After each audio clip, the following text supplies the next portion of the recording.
Ada orang yang lidah dia baik, diam je. Tangan pula jahat, tuan-tuan. Sebab tu Nabi sebut yang kedua, wayadihi, tangan pula jahat. Saya pergi ceramah satu masjid, batal ceramah, tuan-tuan, sebab mikrofon tak bunyi.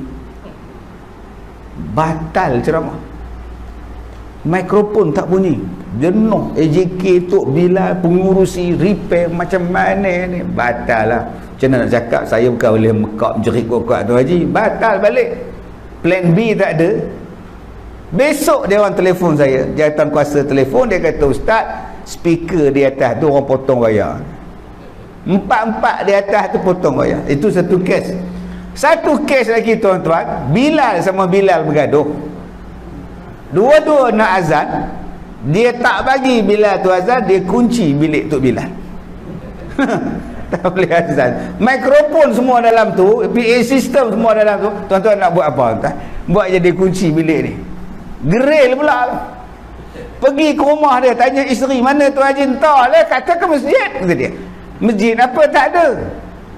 Tuan-tuan, punyalah rajin nak azan sampai dia kunci pintu untuk azan punya bilik. Lah tak boleh buat kuliah maghrib sebab mikrofon tak ada, azan maghrib pun tak ada, apa pun tak ada. Ni Nabi sebut jahat. Tu jahat jenis nak baik buat, nak semayang. Jahat jenis nak azan. Ni jahat yang mulut diam tapi tangan jahat. Ni nama dia apa? Ni nama dia. Nampak? Dia komen macam-macam, dia kutuk macam-macam dalam Facebook, dalam YouTube, dalam komen. Yang ni yang paling jahat sekarang. Mulut dia mana dia cakap apa, tapi fake account. Nama pula macam-macam. Nama macam-macam. Kalau ada bunga, kalau nama orang Jepun, dia buh Jepun. Kalau nama orang Rusia, dia buh Rusia. Buh gambar macam-macam, tulisan macam-macam, menyakitkan hati orang. Maka ini kata Nabi, orang ni tidak afdal sebagai seorang Muslim. Yang paling afdal sebagai seorang Muslim, lidah dia baik, tangan dia baik, tuan-tuan. Jadi nombor satu, kita nak jadi baik, Nabi sebut jaga lidah, jaga tangan. Nombor dua kata Nabi, wa afdalul mu'minina imanan ahsanuhum khuluqan. Nabi kata seafdal-afdal orang yang beriman, akan iman mereka itu ialah orang yang paling baik perangainya, ahsanuhum khuluqan. Tadi lidah, tadi tangan. Nabi sebut pula nombor dua apa dia? Akhlak yang bagus. Sampai diajar kepada kita siapa akhlak terbaik. Kalau kita nak tengok dalam dunia ni, setiap satu bangsa mengaku dia akhlak baik. Pergi ke Jepun, Jepun kata akhlak dia baik. Mai ke orang Melayu, Melayu kata akhlak dia baik. Pergi ke Indon, Indon kata akhlak dia baik. Pergi ke Tiongkok, Tiongkok kata akhlak dia baik. Dan kita juga orang Islam juga duk puji orang sana, puji orang sini. Dia lupa bahawa Nabi Muhammad itu liutammima makarimal akhlak, diutuskan untuk menyempurnakan akhlak. Bayangkan Rasulullah tu sebaik-baik akhlak, kenapa tak ikut Rasulullah? Awak simpan janggut, ya. Macam mana awak simpan janggut? Adakah awak simpan macam Rasulullah? Rasulullah ada janggut, dia meminyakkan janggut dia, pakai minyak, sikat janggut. Kita janggut, subhanallah, tuan-tuan. Nah, Nabi ada janggut tapi Nabi sikat janggut dia, Nabi bubuh minyak. Nabi ada rambut, rambut Nabi cantik sampai sini, Nabi buh sikat, buh minyak rambut dia. Kita macam mana kamu kata sunnah Nabi ni janggut tak jaga? Tu daripada segi penampilan. Tuan-tuan duduk dalam masjid ni ada akhlak. Ada orang sambil dengar ceramah duk ketip kuku. Ketip kuku bukan dengan pengetik dia, dengan gigi. Dah potong kuku, jatuh atas sejadah ni. Hamba Allah tu pula tak bawa sejadah pada rumah, melekat kat dia ini kuku hamba Allah. Itu belum masuk ludah lagi. Sebaik tuan-tuan tingkap dah ada semua pintu. Ada yang meludah daripada surau, daripada masjid kot tingkap cermin. Ludah-ludah tak lepas, melekat kot cermin, meleleh ke bawah. Akhlak tak ada. Rasulullah bila nak mari ke masjid ni wangi tuan-tuan. Kita datang ke masjid orang ramai yang tak pakai minyak wangi. Sebab tu ada orang yang baik hati, dia letakkan minyak wangi dekat masjid. Kita hari ni nak masuk masjid letak hand sanitizer.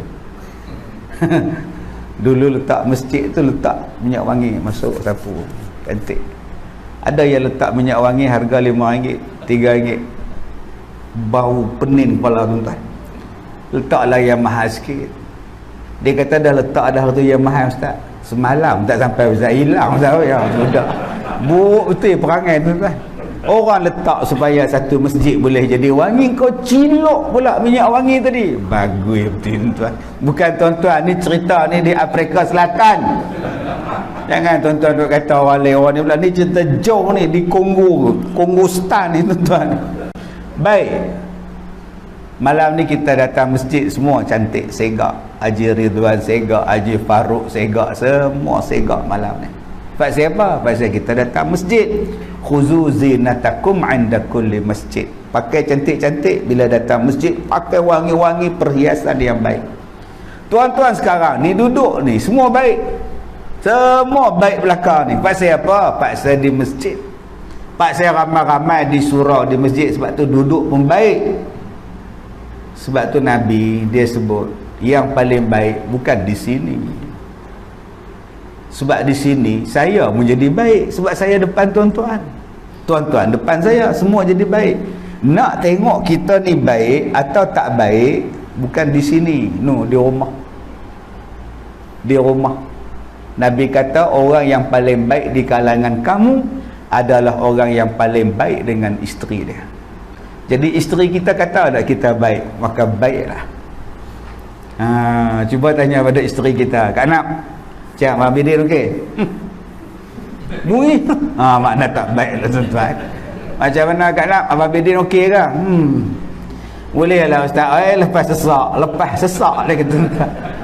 Nak tengok baik tak baik isteri kita. Habis tu ustaz, kalau saya tak ada isteri? Sudah tuan-tuan. Siapa penilaian dia? Saya tengok dia tuan. Kita yang tak ada isteri ni siapa? Sebab tu kalau tak ada isteri, kena cari isteri supaya kita boleh jadi baik. Kalau kita tengok kawan kita tak ada lagi isteri, cari lah. Tolong bagi kat dia. Tolong bagi, cari kat dia.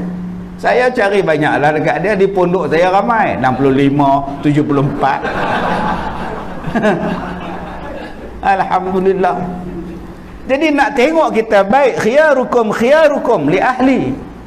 Orang yang paling baik di kalangan kamu, kata Rasulullah, ialah orang yang paling baik kepada ahli dia, kepada keluarga dia, kepada isteri dia, kepada iyal dia.